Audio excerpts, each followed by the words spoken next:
You open an incognito window and figure you're invisible online, right? You assume that private browsing means your digital life is, well, private. But in reality, your internet service provider, or ISP, can still see every single website you visit. If you're on public Wi-Fi, a hacker can read your data like an open book. Your digital footprint isn't gone, it's just been swept under a rug that anyone can lift. But what if there was a way to make that footprint a lot harder to find?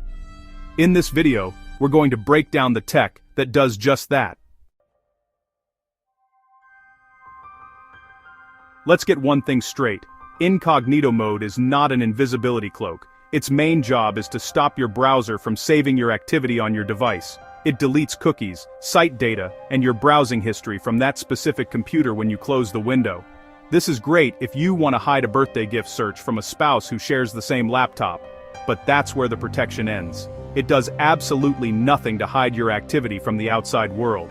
Think of it like this. You've told your personal diary not to remember what you did today, but you still walked around town announcing your every move with a megaphone. Your internet service provider, the company you pay for Wi-Fi, is the first and most obvious listener. They can see the domain names of the sites you connect to, even in incognito mode. Websites you visit can still see your IP address, which is like the digital return address of your home network, and they can track your activity. And if you're at a coffee shop, airport, or hotel, the situation gets far more dangerous.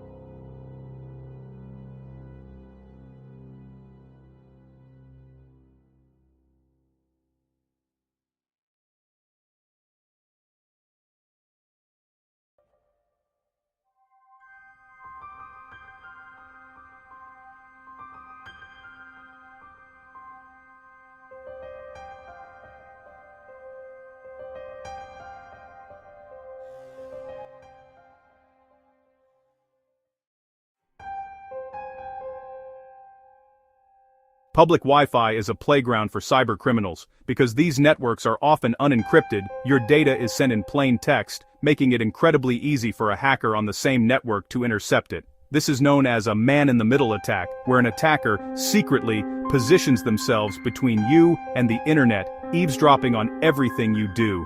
They can use tools for packet sniffing to capture the data packets traveling from your device, revealing your browsing history, private messages, and login credentials. Even worse, hackers can set up rogue hotspots or evil twins. They create a fake Wi-Fi network with a convincing name, like Cafe Free Wi-Fi. The moment you connect, all of your traffic flows directly through their system, giving them access to your bank account details, passwords, and anything else you type. This can lead to identity theft, financial fraud, and huge personal data loss. And it's not just about hackers. Your own ISP is logging your activity. In some countries, they are required by law to hold on to this data. This information can be used to build a detailed profile about you, which can be sold to advertisers or handed over to government agencies. So what does this all mean? It means that without the right protection, you are never truly alone online.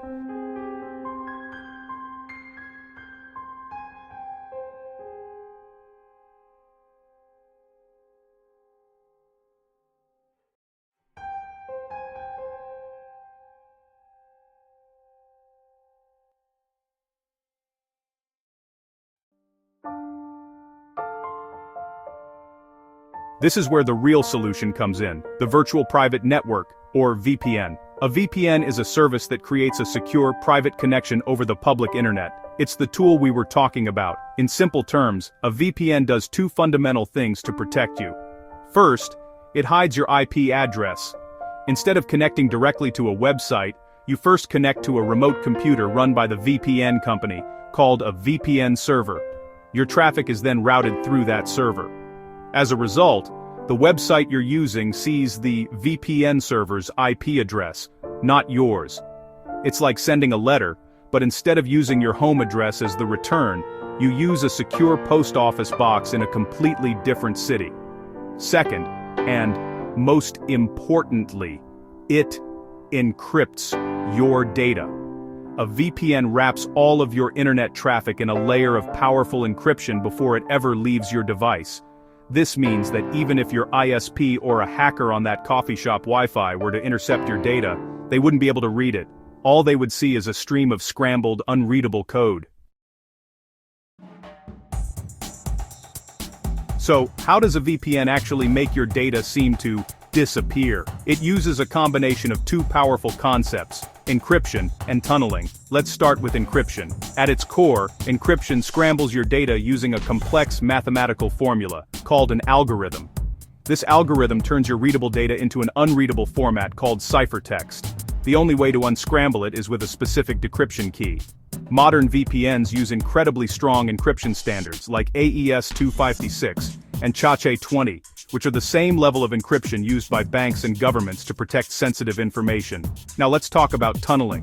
A VPN creates what's known as an encrypted tunnel. This isn't a physical tunnel, of course, but a metaphor for how your data is protected as it travels across the internet. The process works by taking your data packets, the small pieces your data is broken into for travel online, and encapsulating them.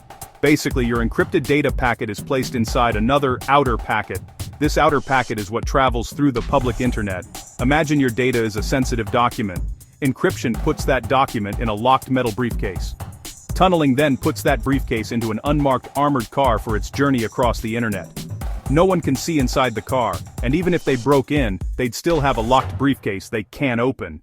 Your data travels through this secure tunnel from your device to the VPN server, where the outer packet is removed, your data is decrypted, and then sent to its final destination.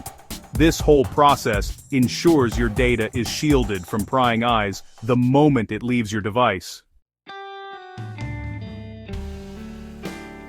Now that you know what a VPN is and how it works, how do you get started? It's a lot simpler than you might think. The first step is choosing a VPN provider, and this is the most crucial decision. Here are 3 key things to look for. 1. A strict no-logs policy. This is non-negotiable. A no-logs or zero-logs VPN provider promises not to collect or store any data about your online activity. This is vital because if the VPN provider doesn't have your data, they can't be forced to hand it over to anyone. The best providers have their no-logs policies verified by independent third-party audits. 2. Strong security features. Look for a VPN that offers modern and secure protocols. Protocols are the rules that create the VPN tunnel. The current industry standards are OpenVPN and WireGuard. WireGuard is newer and known for its incredible speed, while OpenVPN is a time-tested workhorse known for reliability. Just be sure to avoid older outdated protocols, like PPTP. 3. Server network and locations. A good VPN will have a large network of servers in many countries. This is important for 2 reasons. First, connecting to a server closer to you generally means faster speeds. Second, having servers in various countries allows you to bypass geo-restrictions, giving you access to content and services that might not be available where you live. Once you've chosen and signed up, the rest is easy. You just download the VPN app onto your computer, smartphone, or tablet. Open the app, log in, and hit Connect. The app will automatically establish a secure connection, and that's it. Your connection is now encrypted, and your IP address is hidden. If you're learning something new and want to take back control of your digital privacy, hit that subscribe button and turn on notifications. We post regular guides on cybersecurity to help you stay safe out there. So, to quickly recap, a VPN empowers you in 3 main ways. First, it gives you public Wi-Fi security, encrypting your connection so you can browse safely at cafes and airports without fear of hackers. Second, it provides privacy from your ISP and advertisers, preventing them from tracking your online habits. And third, it allows you to bypass censorship and geo-blocking, giving you access to a more open global internet. But it's important to have a realistic perspective. A VPN is a powerful privacy tool, but it's not a silver bullet for all things security. It won't protect you from viruses or malware, so you still need good antivirus software. Also, if you log into an account like Google or Facebook while using a VPN, that service will still know it's you and can track your activity on their platform. You should also know that the legality of VPNs varies by country. While they are legal in most parts of the world, some countries have placed restrictions on their use or have banned them entirely. Always be aware of the local laws if you're traveling, and remember that not all VPNs are created equal. Free VPNs in particular should be approached with extreme caution. They often have slow speeds, data caps, and, in the worst cases, they make money by selling your data, the very thing you're trying to protect. A trustworthy paid VPN service with a proven no-logs policy is always a worthwhile investment in your online freedom and security. You don't have to accept that your digital life is an open book for hackers, corporations, and ISPs to read. The illusion of incognito mode leaves you exposed, but the technology of a VPN hands the power back to you. By creating an encrypted tunnel, a VPN transforms your connection into a private, secure channel, making your data much harder for prying eyes to see. It's not about being paranoid, it's about being practical. In a world where our lives are increasingly lived online, taking control of your digital privacy isn't just a technical choice. It's a form of digital self-defense. If this guide helped you understand the world of VPNs, give this video a thumbs up. Let us know in the comments if you have any questions. And don't forget to subscribe for more cybersecurity guides. Stay safe out there.